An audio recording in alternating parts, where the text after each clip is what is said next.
What is up, everybody? Welcome to another episode of Fluffhammer. I am so excited. It is the new Death Battletome Nighthaunt.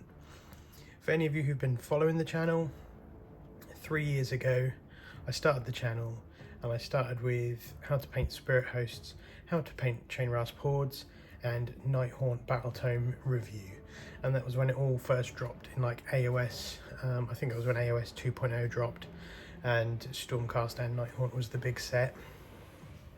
So anyway, this is really close to my heart. This is where the channel all started. I then obviously took a long hiatus when I had 2 kids and stuff. Got back in the channel kind of end of lockdown. So yeah, here we go. First off, got these new tokens that are pretty cool. So we've got Stun, Petrify, and Shriek, and they've done these nice big tokens. They've got the same on both sides, so you don't knock them when you're in game. You know how like if you've got like scenery dice and stuff, you knock them and you end up with the wrong result, which is annoying. So yeah, they're really cool. And then a 9-inch measuring rule, which you can't have enough of, really, to be fair. They're always mega useful in Age of Sigmar. That is a really nice tasty little extra. So with that out of the way, the new Battletome. Some lovely artwork. That is the new model, the Drowner, in the artwork. I like this actually as well with these new books. I think last time when I done the review at the start, I pointed out the new characters that had then come out, which were in this kind of really dark artwork, and then they had a full colour render later on in the book. So I like these little nods to the new characters in the starts of the books. As you can see, I mean, the quality hasn't changed, has it? The quality of these books is just getting better every time. And here we have, so they've actually got their own kind of force names now, their own processions, I believe they're called. And this will obviously carry the storyline on. You've got the kind of faint Nagash there, the rise of the undead, blade geists, very nice. All of this stuff, tons and tons of background, gathering of wraiths. So these are the new ones, the ever cursed hosts. So the Grieving Legion, which is all of your special characters. So the Drowner, Olinda, Kurdos, Valentian, all in this Grieving Legion. Then there's the Emerald Host, which, I mean, although they're new, I think you'll have all seen that colour scheme before. It's kind of like a green wash over white.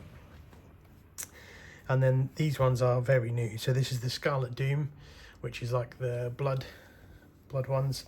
And then the Quicksilver Dead, the silver ones. The AOS Necrons, if you may. They look pretty cool actually. I really like this colour scheme. If I wasn't so desperate to do the Grieving Legion, that's probably where I'd go, to be fair. I just absolutely love this colour scheme. It's so iconic, the Grieving Legion. And I think it's just, I mean, if you look at this, how all the artwork is done as well, this kind of blue, turquoisey, green tones, and I just think it's so iconic of Nighthaunt, so iconic of the Death faction in general. Even the pictures of Nagash. And here's Ulrach. I'm going to go with Ulrach for his name. A-W-L-R-A-C-H. The Drowner, he's the new model. I picked him up today. There's going to be a paint tutorial. Mega excited to paint him. The Nighthaunt army I did all the tutorials for originally, I actually sold off. So I'm now going to do another one and hopefully do a better job. Not that that one was bad, but this time I'd really like to kind of go a level up with it. And then obviously there's been new models since then as well. The Crawgast Crusaders, absolutely awesome models they are. Possibly, well, it's probably my favourite single mini in the book or in the army. You know, and then you've got the kind of older models, Tomb Banshees, Khan Wraiths, all that. And then another model which I never did paint, which was the Black Coach. So really looking forward to that. This as well, you've got the Scriptor Mortis. I think that must be new. I haven't seen it before. So yeah, really excited to paint that as well. I'm sorry if you got some noise there, and there's just some chav going past in a Corsa. Anyway, on to the next one. Yep. So as you can see, yeah, all the characters are painted in this awesome kind of bluey greeny scheme, which is what I'm going to be doing. Probably looking to emulate something as close to that as possible. And these are the Quicksilver Dead ones, if you can pick that up. Really nice colour scheme actually, so black capes and then just silver bodies. I really like the idea of just ghosts made of silver, almost like liquid metal. I think it's a really cool idea actually, and I think that would be the quickest way to get an army on the tabletop. And I think it would look really good as well. It's like I said, it's almost like Age of Sigmar Necron vibes, like Terminator. The liquid metal, I think that'd be amazing. And then there's the new crossbow dudes as well, which are called the Craven Throne Guard. Yep. So as you can see, the Heavy Metal team done a great job as always painting these. I love these battlefield scenes. I would love to do something like that, get some good photos of an army like that. If anyone knows any good photographers who's good at this, then give me a shout. I've got a couple of friends who are photographers, but they obviously don't have all this lovely background and everything. So I'm going to flick through the colours now quickly. Here we go, into the meat of it, the bits we all want to see, the Nighthaunt processions. So allegiance abilities, battle traits, enhancements, artifacts, war scrolls, all the good stuff.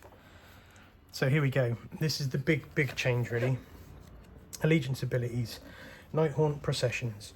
You can pick one of the following sub-factions from your army, and all Nighthaunt units in your army will gain the keyword of that sub-faction, and you can use the allegiance abilities for that sub-faction. If a unit already has a different sub-faction keyword on its war scroll, it cannot gain another one. So if you were to take, say Lady Olinda for example, she is already the Grieving Legion, so you can't then use special rules for Emerald Host, Scarlet Doom or Quicksilver Dead for her. So it kind of kills a bit of interaction with characters. If you wanted to say do a Scarlet Doom army with all the special named characters, that will kind of kill the synchronization on that. So just something to bear in mind. Next up, Aura of Dread. Enemy units are terrified while they're within 3 of a Nighthaunt unit. While a unit is terrified, it cannot issue or receive the Inspiring Presence command, and this ability has no effect on Nighthaunt units. So that is really powerful actually. So you're going to be stopping people from doing Inspiring Presence. So they're always going to be taking battle shocks, which is really nice. Next up, Ethereal. So friendly Nighthaunt units have a ward of 6+. In addition, friendly Nighthaunt units can retreat and still charge in the same turn. Ignore modifiers positive and negative to save rolls for attacks that target friendly Nighthaunt units. So some of that was original, so the ignoring save modifiers, positive and negative, was original Nighthaunt, but the ward of 6+ used to be within, I think it was 6 of a character or 12 of the general. So now you don't have to do that, which is absolutely amazing. And retreat and charge is absolutely epic. Like that is a real strong mechanic. And these Nighthaunt already, just with these first few little bits, are looking a lot more competitive than they were for the last kind of year or so. I know a few people have had a few standout results with them, but generally not been too strong at the moment, so that will really help. Next up, we've got Discorporate. You can use this command ability when a friendly Nighthaunt unit is picked at as the target of the attack in the shooting or combat phase. The unit must receive the command. That unit has a ward of 5+ instead of 6+ until the end of that phase. So obviously with Nighthaunt unable to use all-out defense because you can't have positive modifiers to your save, it's giving you an option to all-out defense your ward save instead, which is really good actually. And it's nice that they've thought of that. I think it's a clever mechanic from Games Workshop, and I think it's good rules writing as well to realise that there's a kind of like linchpin of the game for a lot of armies, and you're unable to use that. They've actually made a counter for this army specific to get over that. So I think that's actually really good rules writing. Next up, the Wave of Terror. After a friendly Nighthaunt unit finishes a charge move, you can look up the unmodified charge roll for the charging unit on the Wave of Terror table below. Pick an enemy unit within an inch of that Nighthaunt unit and apply the relevant effect from the table to the enemy unit. If you prefer, you can pick an effect for a lower unmodified charge roll, i.e. if you rolled an 8, you could choose to apply the Shriek effect instead of the Stun effect. So you roll up your 2 dice for a charge, and then depending on what the number is, you get the effect here. But if you rolled, say, a 10, which is the Strike Last effect applies to that unit for the following combat phase, you could, I don't know why you would, but you could pick Stun or Shriek as well. Designer's note: an enemy unit can be affected multiple times by the Wave of Terror effect, as long as each effect is applied by an unmodified charge roll from a different Nighthaunt unit. So if you're going to be doing multiple small units, so units of, say, like, I think Blade Geists you can cut in 5s maybe, but if not, you've got like Glaive Wraith Stalkers and stuff like that, that come in 4s, you can just MSU them, and MSU is multiple small units, so you can just do 3 or 4 different charges, and then you're like, okay, cool, you're -3 to hit. It's unbelievable. I mean, the chance of rolling 3 8 or 9s to -1 for saves, but I mean, it can happen. You know, you could get -3 to save rolls, which would just be unbelievable. So that is mega strong. Obviously the Strike Last on the 10 is great. If you can get 1 unit in with that, brilliant, and then the other 2 subtract 1 from the save rolls or subtract 1 from their hit rolls coming back at you, so you're either kind of getting through armor or defending yourself. It's amazing. That is really, really good actually. And you think this is every Nighthaunt unit on the battlefield. That is absolutely insane. Yeah, rate that a lot. That's a really good one. Next up, Frightful Touch. The unmodified hit roll for an attack made by a friendly Nighthaunt unit is a 6. That attack wounds the target automatically. Do not make a wound roll. So yeah, doesn't say mortal wounds. Okay, so some of them used to have on a 6 done a mortal wound, whatever. So a modified hit roll for an attack. Okay, so Nighthaunt used to be able to, I think it was Spirit Hosts, you could get additional attacks on 6 and stuff. So this one just automatically wounds. Definitely not something to turn down. It's good enough, you know, if you're doing lots of attacks, Grimghast Reapers especially, Blade Ghost Revenants, if you're going to chuck a load of them in, that is absolutely epic. You know, that's going to be doing a ton of damage, because you're, you know, every 6th attack on average is going to wound automatically, so that will really help you get your damage through. And then Vanishing Phantasms. At the end of the deployment, before determining control of objectives, you can remove 3 friendly Nighthaunt units from the battlefield and place them aside to be set up in ambush as reserve units. At the end of your movement phase, you can set up 1 or more of the reserve units in ambush on the battlefield, more than 9 inches from all enemy units. So where they used to kind of come from under the ground, that has obviously disappeared, but now you can just remove 3 units, put them in reserve, and it's still basically the same situation. So at the end of your movement phase, you can set them up more than 9 away. So it's just for 3 units rather than being able to bring your whole army on from reserve, which I think is fair enough. Next up, we've got the Enhancements command traits. We've got the Lingering Spirit, which is General has a ward of 4+ for damage inflicted by mortal wounds. So yeah, it's okay. Then we have Terrifying Entity. Enemy units are terrified if they're within 6 instead of within 3 for the Aura of Dread battle trait. So that is obviously the Inspiring Presence one. I can't really see that getting any play. It's not particularly strong. If you're going to be within 6, you're probably going to be within 3. Ruler of the Spectral Hosts. Once per battle, at the end of your movement phase, you can pick one friendly Nighthaunt summonable unit that has been destroyed. After you pick a unit that has been destroyed, roll a dice. On a 4+, a new replacement unit with half the models from that unit was destroyed, rounding up, is added to your army. Set that up wholly within 12 of this general and more than 3 from enemy units. That is amazing. So I'm pretty sure I'm not sure if it was Nighthaunt had a unit, had a rule like that last time. Definitely had it in the Flesh Eater Courts book with like ghouls coming back. I know Gloomspite Gits have it, where they can come out of their little moonshine. But yeah, I mean, that is definitely, I think, better than the others so far. Hatred of the Living. Reroll hit and wound rolls for attacks made with melee weapons by this general that target an enemy unit that doesn't have the death keyword. Again, it's got play, like you could use it. I'm not sure it's going to see a ton of play because it's not like any of these characters are like mega combat monsters. Spiteful Spirit. At the end of your combat phase, if this general was allocated any wounds that were not negated, you can roll a number of dice equal to the wounds characteristic of this general. For each 4+, enemy unit within 6 suffers 1 more wound. So yeah, I mean, it's not once per game, so that's really good because it's obviously you can do it every turn. I don't think you're taking it over Ruler of the Spectral Hosts. I mean, this one obviously isn't ideal if you're doing, you know, multiple small units.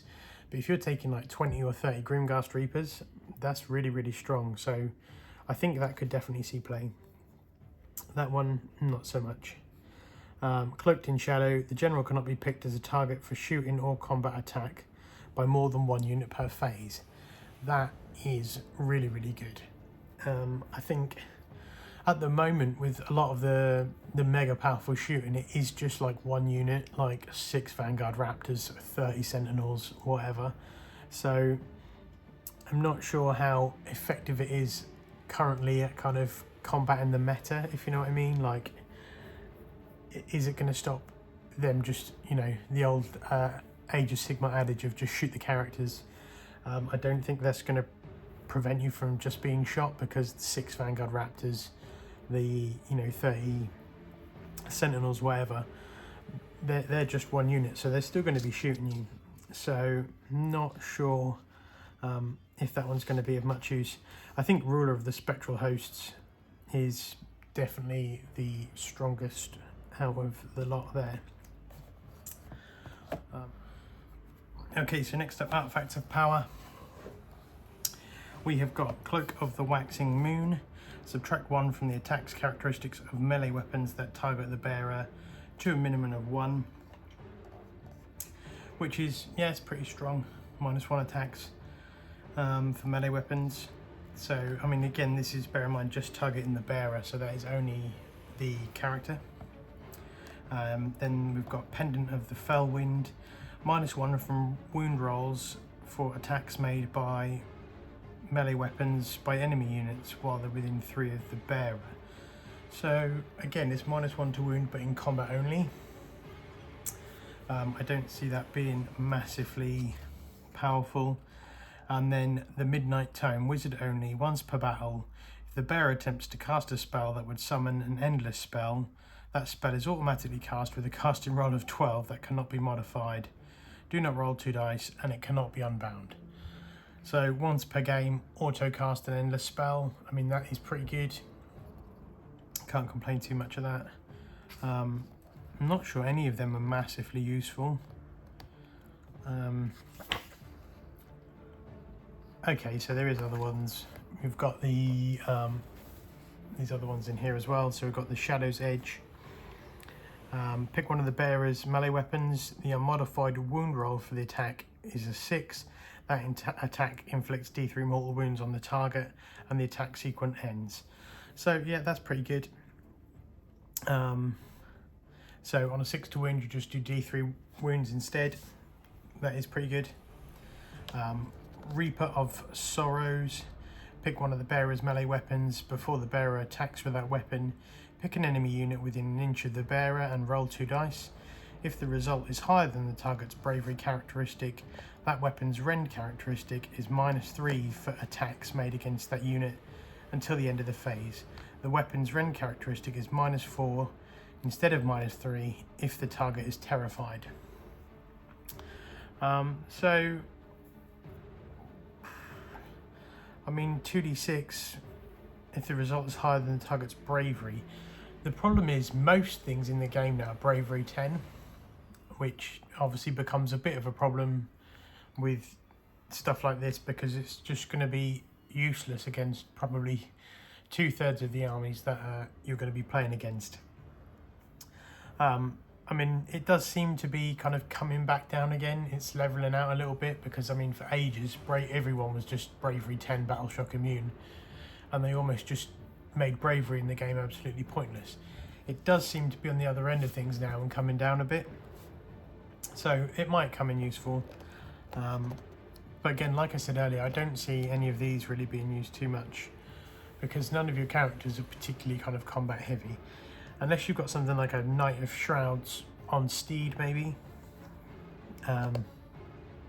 Next up, when you pick the... Oh, sorry, Slitter. When you pick the bearer to fight for the first time in a turn, before a bearer makes a pile-in move, you can pick an enemy model within 1 of the bearer and roll a dice. If the roll is greater than the model's wound characteristic, that model is slain. That is amazing. For the first time in a turn as well.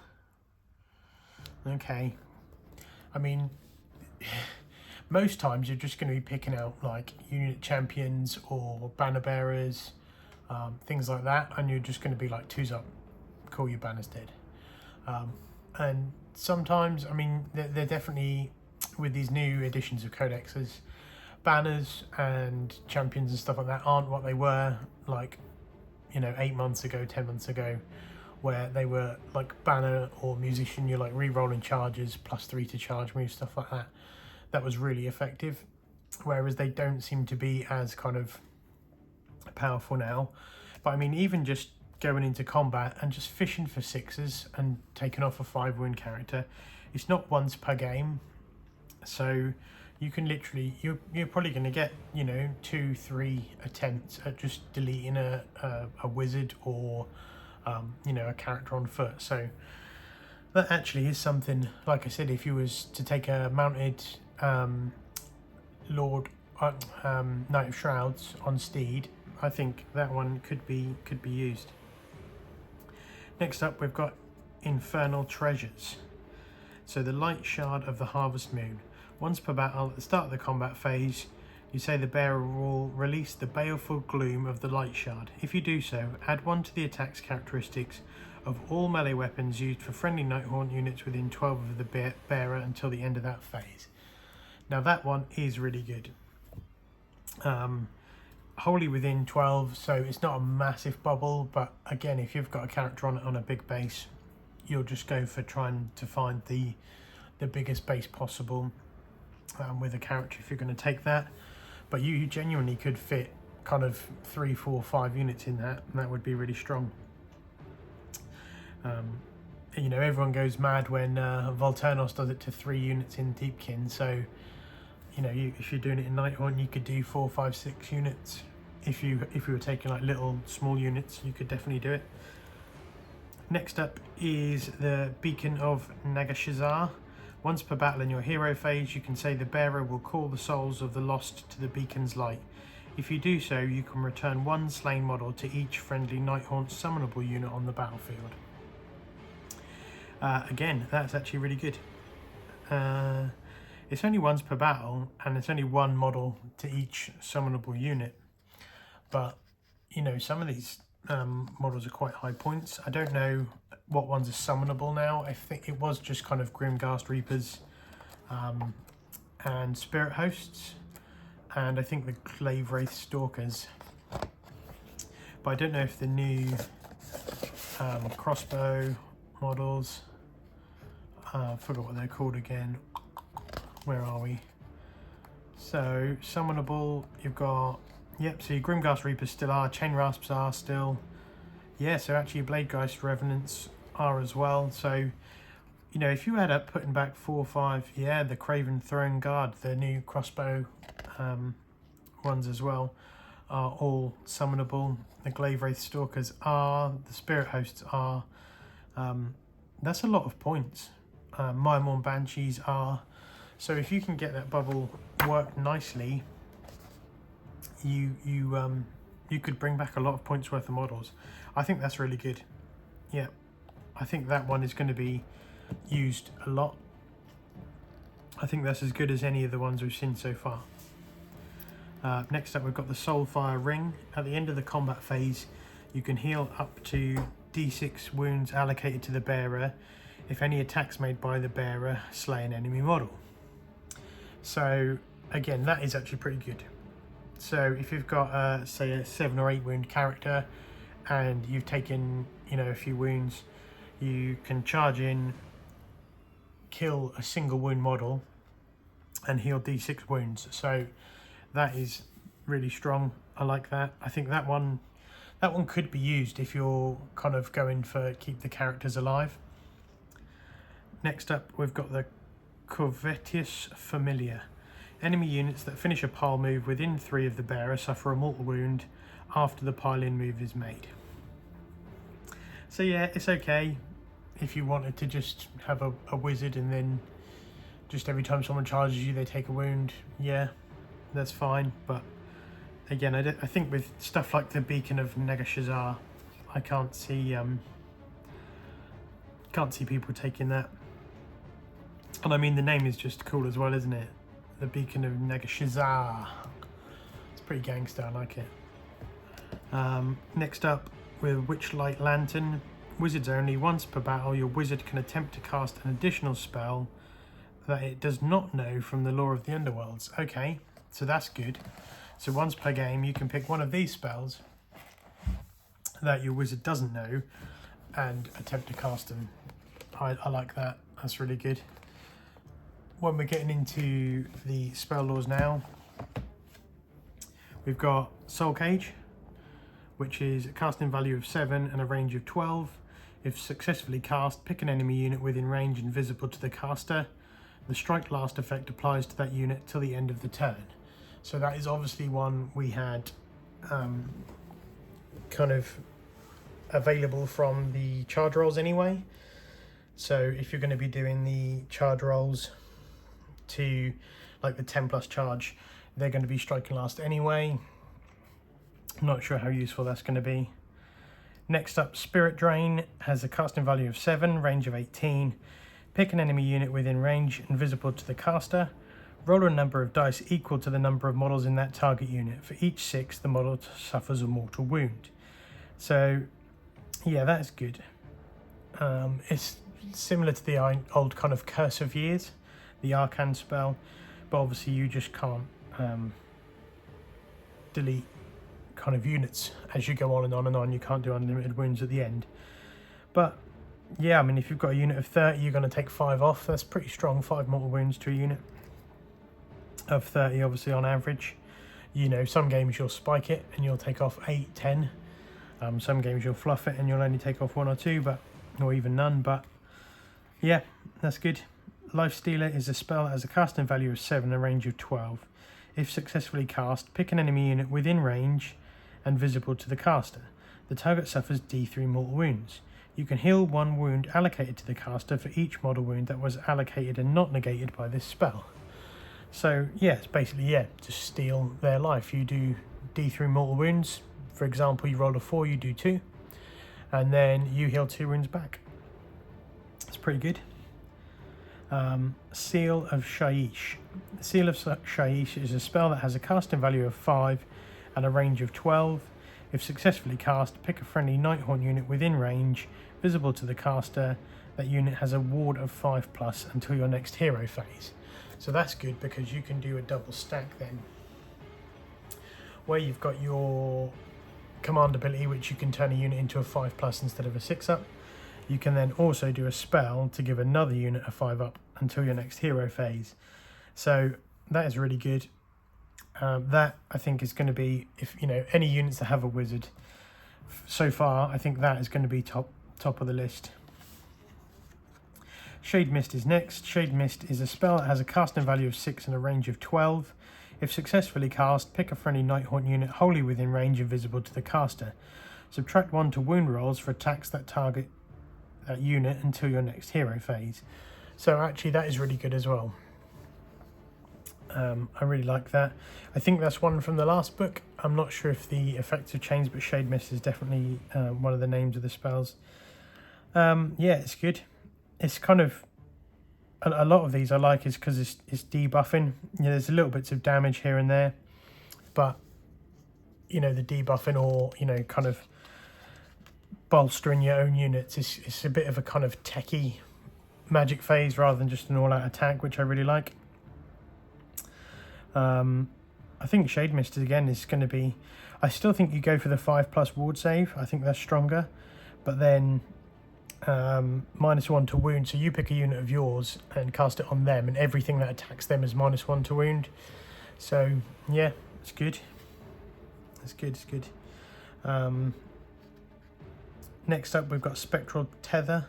Has a casting value of 4. If it's cast, remove the caster from the battlefield and set up again on the battlefield more than 9 from enemy units. The caster cannot move in the following movement phase. So yeah, that's just like a kind of pick up and teleport spell. I think it's pretty good. Sometimes you'll want it, sometimes you won't. I don't think in this list you really need it. The only thing I can think at the moment is all of these spells are mega short range. So the caster cannot move in the following movement phase, but it doesn't say they can't cast again. So you could do a kind of teleport and then cast again, because all of this has mega short range. But I'm not sure any of it is powerful enough to want to just throw away a wizard. Do you know what I mean? Like, you're going to teleport across the battlefield and do D3 mortal wounds and heal a wound, or 2 wounds. Like, might be okay for just like grabbing objectives or something. But generally, yeah, I'm not sure you're going to see a huge amount of that. Next up, we're into the new processions. So the Grieving Legion, which is the standard colour scheme. Dragged into the grave, the morbid spectres of the Grieving Legion fall upon their foe en masse to horrify their opponents before reaping their damned souls. Enemy units cannot retreat while they're within 3 of any friendly Grieving Legion units with 10 or more models. So that's actually really good. So you're going to be just pinning people in. Sometimes a lot of the objectives now don't say you can't you can't retreat onto them and stuff like that.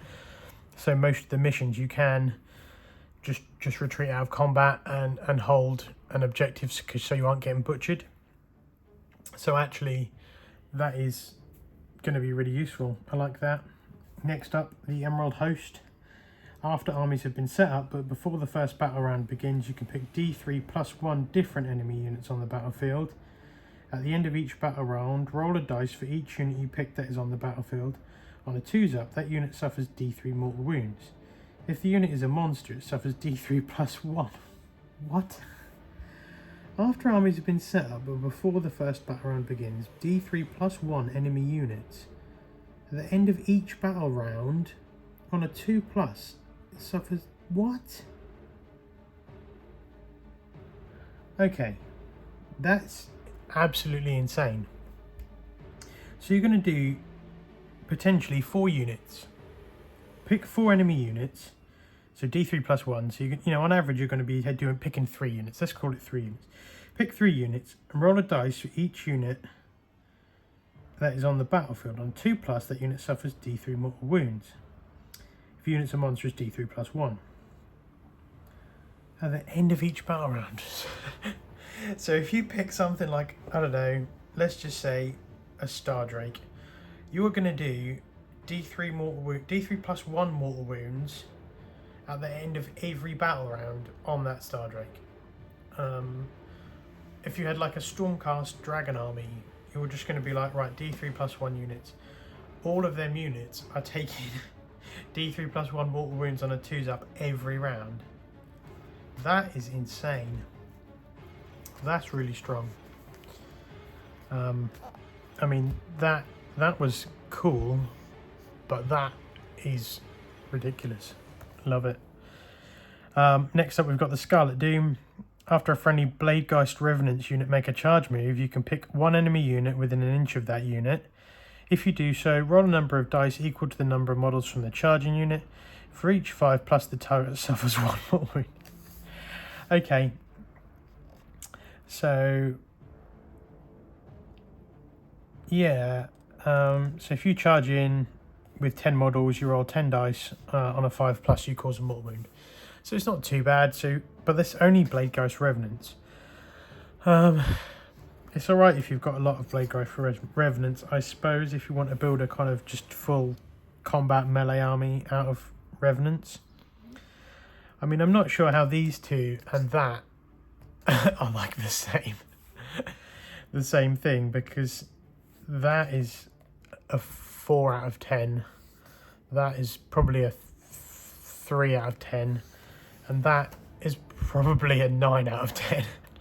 Like, what even is that?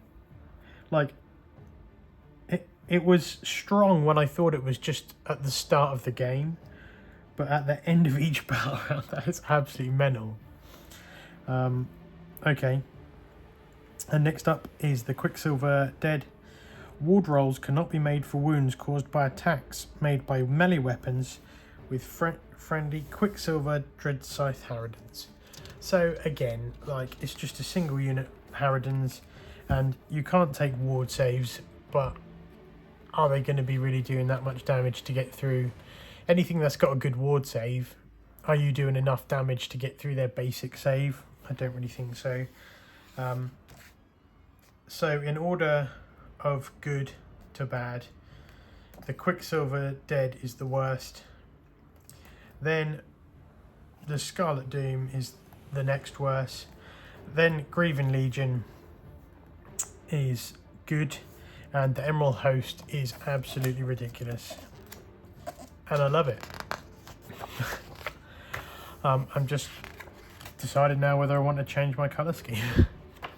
That's really strong. Here's the Path to Glory stuff. I've never ever done Path to Glory or anything like that. I really should give it a go. If anyone's done it before or do it often and you like it, please stick a comment below. Let me know what you think of it, or kind of how many people you really need to get together to do one properly, or can you just do it kind of once a month or something like that. A couple of little battle plans for Path to Glory, which are always cool. War Scroll Battalions, which I will just quickly run through just for the sake of it being a book review, but obviously they aren't active in match play at the moment, so we don't tend to use them. So you've got Shroud Guard, which is a Knight of Shrouds, 2 Bladegeist Revenant units, Death Riders, 1 to 2 Dreadblade Harrows, 2 Hex Wraith units, and a Black Coach. These all look really similar, actually. I think these are the previous ones. The Condemned, Guardian of Souls, Spirit Torment, Chaingast units, and 2 Chain Rasp units. The Chain Guard Battalion, a Guardian of Souls, a Spirit Torment, a Chaingast unit, and 2 Chain Rasp units. A Shrieker Host, a Tomb Banshee, 2 Dread Scythe Harridans, 2 Miremorn Banshees. Execution Horde, a Scriptor Mortis, a Lord Executioner, 3 Spirit Host units. Deathstalkers, a Cairn Wraith, 2 Grimghast Reapers, 2 Glaive Wraith Stalkers. So I know for sure those ones were previous ones. Obviously, with them not being active in match play, they didn't feel the need to make too much changes to that. Grand strategies, so these could be interesting. The Stuff of Nightmares, Nighthaunt army only. After deployment, but before the first battle round begins, the enemy unit with the highest wounds characteristic is marked as the target. If more than one unit has the highest wounds characteristic, you can choose which of those will be the target. When the battle ends, you complete this grand strategy if the target was destroyed by attacks made by a friendly summonable unit. Okay, so that's pretty cool. So what's good as well, when the battle ends, so you could well, I suppose, yes, grand strategy. So you just basically have to kill the biggest thing. I'm not sure with Nighthaunt that is going to be something you're going to go for. You're more of a kind of chip damage army, and if you was to come up against like an Archaon, Varangard, Host of the Ever-Chosen or something like that, I think you would probably just leave Archaon alone. You've got enough kind of small units and good units and good movement and deployment and all that other stuff that you would just move around him. You would just outplay him on the mission. Try and tie up the Varangard, kind of retreat in and out of combat, tie them up by not letting them retreat out of combat. So yeah, it's okay. I can't see it going to be massively used. Fright or Flight. When the battle ends, you complete this grand strategy if there are no enemy units within 6 of any friendly Nighthaunt units that are contesting an objective. Again, I think that's too risky. I don't think you're gonna. I mean, with these new rules, maybe you are going to be doing enough damage to just delete whole armies. But to just think that there's going to be no one contesting an objective with you at the end of the game, I think is too risky as far as the grand strategy goes. So I don't think I'd be picking that one. Next up, we've got Feed on Terror. When the battle ends, you complete this grand strategy if one or more enemy units on the battlefield are terrified. So, yeah, I think you could go for that. Designers note you cannot complete this if all the units in the opponent army are destroyed. Okay. After deployment, or dismantle the brave. After deployment, but before the battle round begins, the enemy unit with the highest bravery characteristic is marked as the target. If more than one unit has the highest characteristic, you can choose which of those units to be the target. When the battle ends, you complete this grand strategy if the target has been slain and the model chosen to be your general has not been slain. That one is probably going to see the most play, in my opinion. The reason for that is a lot of armies have kind of just bravery across the board. So I don't really know how Nighthaunt are looking now, but they always used to be all bravery 10. And I haven't looked at stuff like chain rasps or anything like that in this new book, so I didn't want to speak before I've looked, but 10, 10, 10, 10, 10, 10, 10, oh, 8, okay. But either way, if you were to play against another Nighthaunt army, you could pick a unit of 4 Glaive Wraith Stalkers, because they will be joint highest bravery. So I think that one is actually really strong, because most armies, okay, fair enough, the kind of the characters are going to be the highest bravery. I don't know how Varangard are in like an Archaon army. I don't know if they're bravery 10 or anything like that. But most armies, I think that gives you the most flexibility to pick something which doesn't always have to be the strongest thing in the army. Obviously, the Soul to Claim thing, you're going to have to kill the biggest thing. Whereas a lot of other armies, where kind of the bravery, you know, if you play Daughters of Cain, you could have Marathi with the highest bravery, or you could have like a Hag Queen or a Slaughter Queen, something like that, which wouldn't be too hard to kill. And then it's just a case of keeping your general alive. I think that one's strong. That one's good. So next up, we've got the old battle tactics. Overwhelmed with Dread.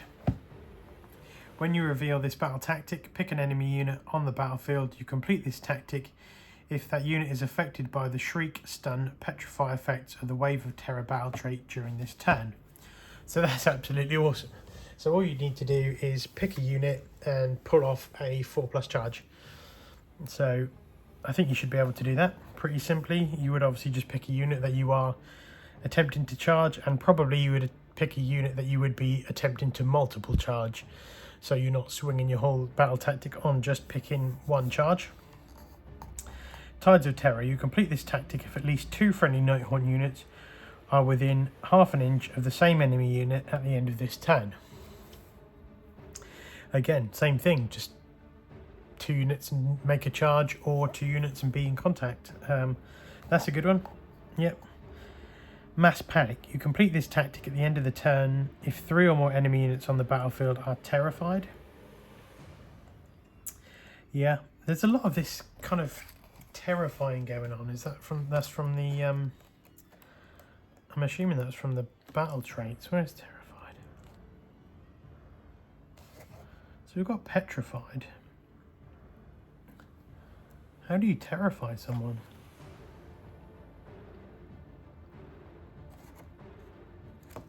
That's about the second or third time then we've seen if you're, have you been terrified? But I can't see how you would terrify someone.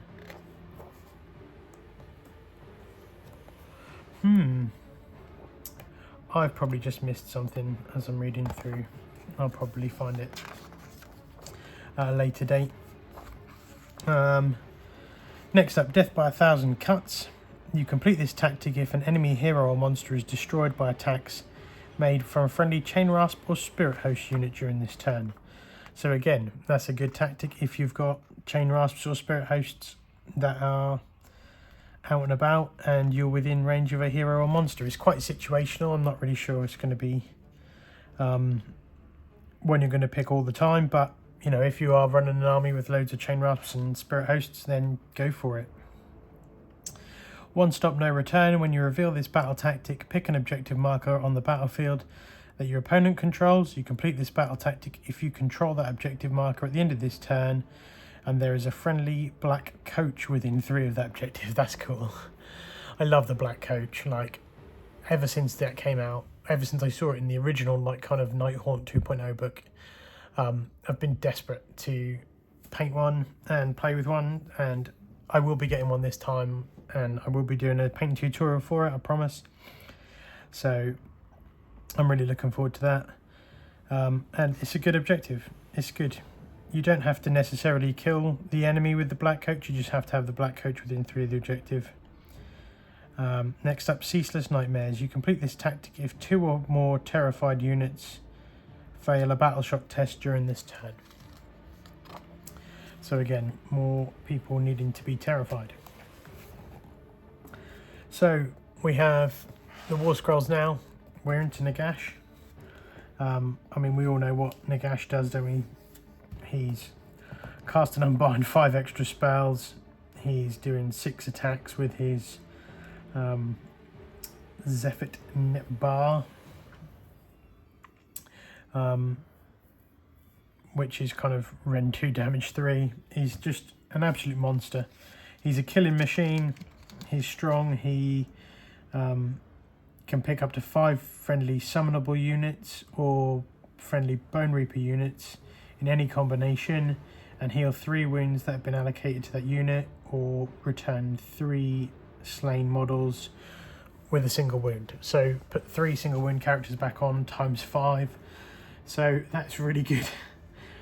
Nagash is really strong at the moment, especially with in the kind of monster meta that we're in.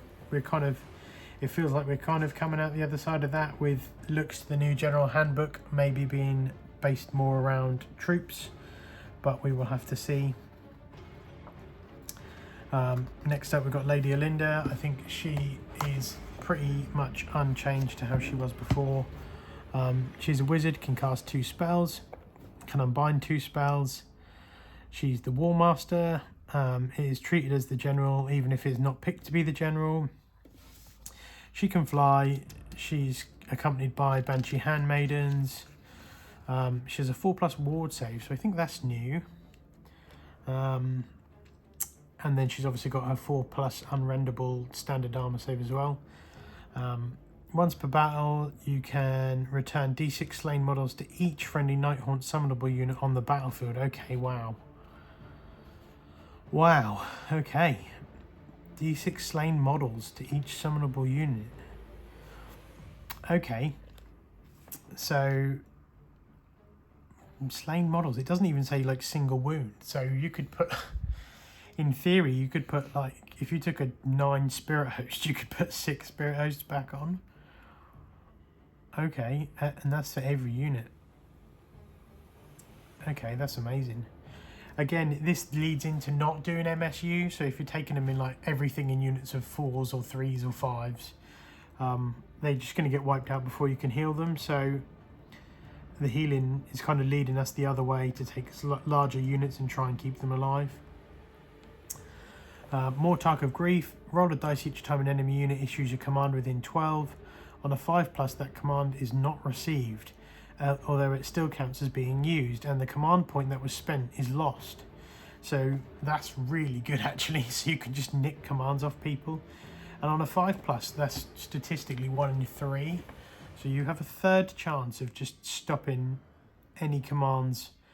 I mean, they have to be within 12 of her. So, okay, it's not like you're going to be doing it all the time. But maybe turns kind of 2, 3, 4. Or turns 3, 4, 5. Next up, Lifting the Veil. Same as, I think this is the same as last time. Pick an enemy unit within 12. On a 2+, that unit suffers a number of mortal wounds equal to the roll. Add 1 to the number of mortal wounds the target suffers if it's terrified. If an enemy models are slain by this ability, you can heal up to D3 wounds allocated to this unit for each enemy model that was slain. So yeah, that's the same as it was, but it is pretty good. I mean, statistically, you should only fail it once every 6 turns. I think every time I used her, I used to roll a 1 every single turn. I don't know why. That was miraculous. Next up, Grief Stricken is a spell that has a casting value of 7 and a range of 18. If cast, pick an enemy unit within range visible to the caster, a -1 to hit rolls for attacks made by that unit, and add 1 to hit rolls made with melee weapons by friendly Nighthaunt units that target that unit until the end of the phase. Okay, so you're +1 to hit for your unit, -1 to hit for them. Again, it's range 18, so that's one of the largest range spells in here. Yeah, I think Lady Olinda has got better, definitely. Not sure she's auto-include, but I mean, definitely getting up there with the kind of returning D6 models to each friendly summonable unit. That's amazing. Like, you could genuinely put back 30 models in a turn across, you know, 10 different units, whatever. Kurdos, he's looks pretty similar. Yep, his big stick is Ren 3 still, damage 3. Start the battle round. After they receive the command points, you can roll a dice if this unit is on a battlefield. Add 1 if it's within 6 of an enemy hero. On a 5+, subtract 1 from your opponent's command points to a minimum of 0 and add 1 to yours. So, yep, he used to do that as well. So you just steal a command point, which is quite good. This is the new one, Ulrak the Drowner. So his Ore is range 3, which is amazing. I mean, it was obviously massive, so that's cool. 3s and 3s, Ren 2 damage, D3. That has got to be the sharpest bit of mouldy old wood on the planet. But that's still good. He's quite a lot of damage actually, for a Nighthaunt character especially. So his command ability is Passage Through the Underworlds. Pick a friendly Nighthaunt unit on the battlefield that's visible. The unit must receive the command. First, remove this unit from the battlefield and set it up again, more than 9 from enemy units. Then remove that friendly Nighthaunt unit from the battlefield and set it up wholly within 12 of this unit, and more than 9 from all enemy units. This counts as their move for the movement phase. So you pick him up, teleport him somewhere, more than 9 from the enemy, and then wholly within 12 and more than 9 from the enemy, another unit as well.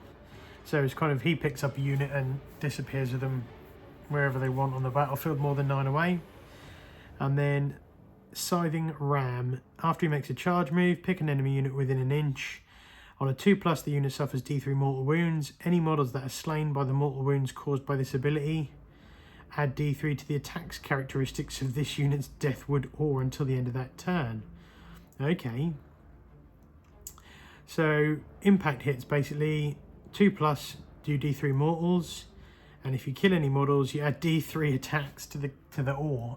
So he's almost a bit like an Idner shark. And you just charge him in, do a bit of damage, and then get better in combat. He's good. I haven't seen the points for the old Drowner yet. Let's have a quick look. 175. Yeah, not bad. It's good for the teleport, like the in-game teleport. Obviously, I know you can pick 3 units at the start to go off the battlefield, but pick a unit up and just shoot across the battlefield. He's strong for objective play. 175 is quite high, but then all the points have gone up for everything. So in the previous edition, kind of books wise, he's probably about the 130 mark. So I think in relativity, when all the books are balanced to these kind of new points, I think he's very good value and a very cool new character. Rykenor the Grim Hailer, he looks very similar. He can snuff out a corpse candle, pick an enemy unit within 12. The unit you picked suffers a mortal wound. Yeah. Add 1 to the casting roll if the mortal wound was suffered by this unit. Add 3 casting roll. Yeah. So he's basically the same. The Scriptor Mortis. So I don't know if I've just totally missed this or if this is a new one out as well. He's got 1 attack, 1 inch range, 3 attacks, 4s and 3s, rend 1, damage 1. So a lot of them seem to be getting rend, which is good. There's a lot of rend in this book. Almost everything so far has some sort of rend. In your hero phase, you can say that this unit is going to record the name of a judged soul. If you do so, pick an enemy hero that does not have the death keyword and is visible to this unit to be the judged soul. At the start of each of your subsequent hero phases, the judged soul and this unit are on the battlefield. You must make a judgment roll for the judged soul. And if this unit cannot record the name of a different judged soul in that phase, in addition, if the battle would end, oh my god, how confusing is this, and the judged soul and this unit are on the battlefield, then before the battle ends, you must make a judgment roll for the judged soul. To make a judgment roll, roll a dice. If the roll is less than the number of current battle round, the judged soul suffers 2d6 mortal wounds. The same unit cannot be picked to be judged soul more than once in the same battle. That's absolutely awesome. As confusing as it is, it just says judged soul 1,000 times. But the gist of it is you pick a judged soul, pick an enemy unit and roll a dice, and if that's less than the battle round, then that unit is taking 2d6 mortal wounds, which is crazy strong. There's a lot of this kind of table-wide mortal wound damage coming out from this army, which I really like. The Knight of Shrouds next. Once per battle round, so this is new. Once per battle round, this unit can issue the redeploy or unleash hell to a friendly summonable unit without a command point being spent. And I'm assuming it's the same. It's not the same for the Knight of Shrouds, okay. All out attack, okay. So redeploy or unleash hell from the Knight of Shrouds, and all out attack from the Knight of Shrouds on Ethereal Steed. This one has got they've both got the Stolen Hours ability. At the end of the combat phase, if any enemy models were slain by attacks made by this unit's Sword of Stolen Hours, in that phase you can heal a wound allocated to this unit and add 1 to the wounds characteristic of this unit. And add 1 to the wounds characteristic. Okay. So you can get over your starting wounds. That's nice. He has had a wounds drop. He was 7 or 8. It's now 6. But then this little kind of on-foot character is 6. Weird. The Crawgast Crusaders is cool. If it's within 12 of any terrified units, subtract 1 from the damage inflicted by each successful attack that targets a friendly Nighthaunt unit within 12. The Dreadblade Harrow, they used to have a little teleport. At the end of your movement phase, you can remove this unit from the battlefield and set it up again. More than 1 from all terrain features and objectives, and more than 9 from enemy units. Yep, so that's still the same. So yeah, I mean, Looking through the book, I mean, most of this now is kind of the same as it was in the previous edition. The bravery is all the same. Stuff like that. Grimghast Reapers, 2 attacks, 4s, 3s, rend 1, damage 1. Add 1 to the size if there's 5 or more. Add 1 to the attacks characteristics. Okay, wow. If there's 5 or more models in the unit. I think it used to be +1 to hit. But add 1 to the attacks characteristics if there are 5 or more models. So that's really cool. So they're up to 3 attacks each. Yeah. Blade Geist +1 attack on the charge. The new Craven Throne Guard with the crossbows, 2 attacks, 4s and 4s, rend 1, damage 1. Only range 12 though, which isn't ideal. You're obviously having to be so close. I mean, you move 8, so your threat range is 20, but that's still not massive for a shooting unit. That in combat is 1 attack, 4 3s, and over end damage 1. You can target enemy units which are not visible, and you may be, in addition, enemy units targeted by shooting attacks from this unit do not receive the benefits of cover. So they don't get cover saves, and you don't need to be able to see them. But if you're within 12 and you can't see them, I don't really know what you're doing wrong. The only thing that would be for is maybe if you're trying to snipe a little character or something.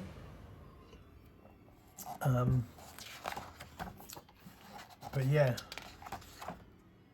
Yeah, so the rest of these is the same as last time, I think. The black coach might have had a bit of a glow up. Once per turn in your shooting phase, if the value... So when this unit is set up for the first time, place a dice beside it with the 1 facing up. Each time an enemy model is slain or flees within 12, increase the value of the dice to a maximum of 6. If the value of the dice beside this unit is 5 to 6, this unit has a 4+ ward save instead of a 5 from the insubstantial form ability. Once per turn in your shooting phase, the value of the dice beside this unit is a 6. You can say that this unit will unleash its stored energy. Pick an enemy unit within 12. On a 2+, that the unit suffers 3d3 mortal wounds. Wow.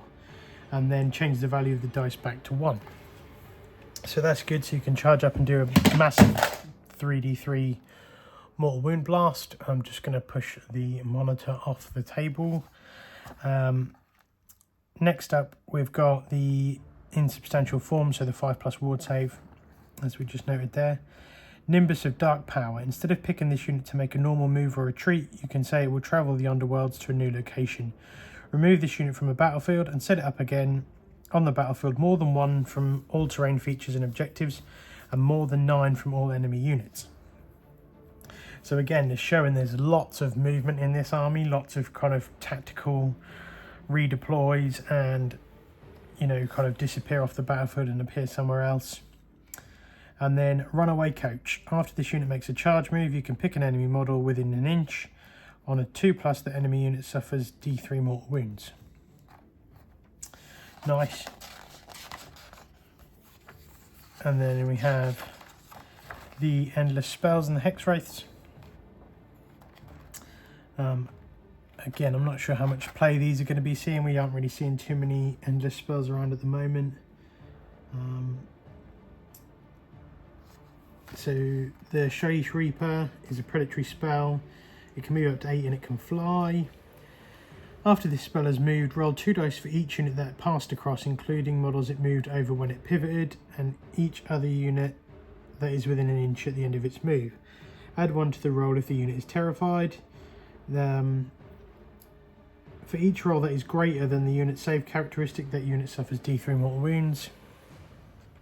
So that's actually pretty good. I'm not sure how much you're going to see in competitive games and in tournaments, but I think I would take it actually, depending on the points. The Shayish Reaper, 70 points here. Okay.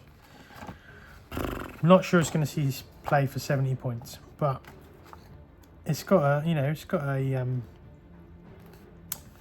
its uses. I think it could. It's one of the better endless spells about at the moment. Next up, we've got the Keeper of Mortality, the Mortalis Terminexus. After this end spell is moved, the player is moved. It can decide whether the tower nexus will receive time or hasten time.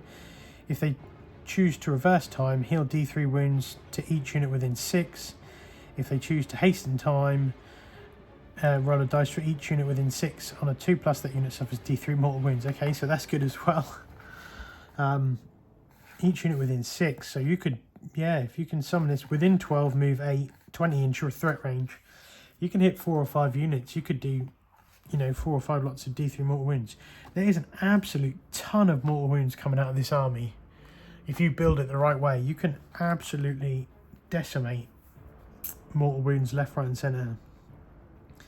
And then the Vault of Souls as well. That's got mortal wounds as well. Once this end spell is moved, roll a dice for each model within 6 of it. Add 1 to the roll if that model's unit is terrified. On a 6+, that model unit suffers 1 mortal wound. Keep track of the number of mortal wounds caused by this spell. If the total is 10 or more at the end of any phase, roll a dice for each unit within 6 of this end spell. Add 1 to the roll if the unit's terrified. On a 2+, that unit suffers a number of mortal wounds equal to the roll, and then it is dispelled. So this army is just absolutely full of mortal wound bombs. If you want them, you know, you could definitely build it around. I mean, obviously Nagash, you can then build him with just shooting out a ton of mortal wounds from his he can do unlimited like arcane bolts, stuff like that. He can cast arcane bolt 8 times. Yeah, I really like this book. I just wish I could find out how to terrify a unit. I don't know what I'm missing here. Ah, there we go. Aura of Dread. Enemy units are terrified while they're within 3 of a Nighthaunt unit. Okay, wow. Okay, that was easy. I've already read that out. Cool. So, yeah, that's made a couple of those battle tactics a lot easier. Yeah. No, I think this is a really good book. I really, really rate this, actually. I think it's strong. I think the models are some of the best. The Black Coach, I mean, like, all of these models are amazing. The Crawgast Crusaders is absolutely amazing. I think it's such a kind of hobbyist army as well. There's so much you can do with them. You can do like graveyard basing, you can do, you know, all these different types of ghostly effects. You can do anything. If you wanted to do a really quick to tabletop army, you could airbrush or just wash an army in like a week. You could spend forever edge highlighting all these beautiful cloaks and capes and everything like the Heavy Metal team have, and you would have an absolutely top tier painted army. I just think it's absolutely fantastic. I think the little templates that come with it is amazing. That was a nice little surprise. I did not know that came with it. Only found that out when I ripped the packet open. So yeah, no, I think Nighthaunt is going to be strong. I'm not sure if they are top tier, but I think there's a 5-0 in this book, and I think more likely I think they're going to kick around the 3-2, 4-1 bracket, because I just still don't see, you know, like some books like the Stormcast where you see the dragons and stuff like that, and the Vanguard Raptors, you just know you've got a ton of damage coming. Whereas I don't see that in here as like an instant delete, but I think there's so much techie stuff and movement. I think you could, very much like Sylvaneth, where in the original Age of Sigmar kind of 1, AOS 1, where you could just out-tech your opponent. You didn't need to kill them. You could just move and dodge and just strike at the right time. I think it's a really well-written book as well. It's one of the best books. I think it seems competitive. There's some stuff in there that seems a bit overstrong, and there's a few bits that seem, you know, like the different whatever these called hosts. I mean, the one that's like Dread Scythe Harridans ignore ward saves, or you can pick D3+1 enemy units to take D3 mortal wounds every turn. Like, that's a bit weird because, I mean, it's so disproportionately strong. But other than that, yeah, I think the book is amazingly written. I think it's a nice glow up that the Nighthaunt needed, and I'm really looking forward to getting into it. So anyway, I hope you enjoyed my ramblings. I hope you enjoy the new Nighthaunt book. I hope you all get to play some games either with or against it. And thank you very much for watching. I would please do me a massive favour and hit that subscribe button. 85% of watchers on my channel are not subscribed, so I'd really appreciate it if you would give it a thumbs up if you liked it. Please shoot a comment down below if you're going to be doing any Nighthaunt, or if there's any other tutorials you'd like to see for the Nighthaunt. If you want any of these, either the models or the different hosts or something, just give me a message. I'd like to hear from you all and have a chat in the comments. So thanks very much for watching, and I'll see you in the next one. Cheers, bye bye. This episode of Fluff Hammer is sponsored by Black Tower Games, an exciting new game store located just outside of Norwich City Centre. They stock a wide range of board games, card games such as Magic of the Gathering, as well as a huge range of tabletop games like Star Wars Legion and of course Warhammer.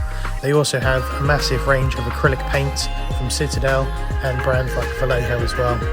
The web store is currently not active, but it will be up soon, so keep an eye out.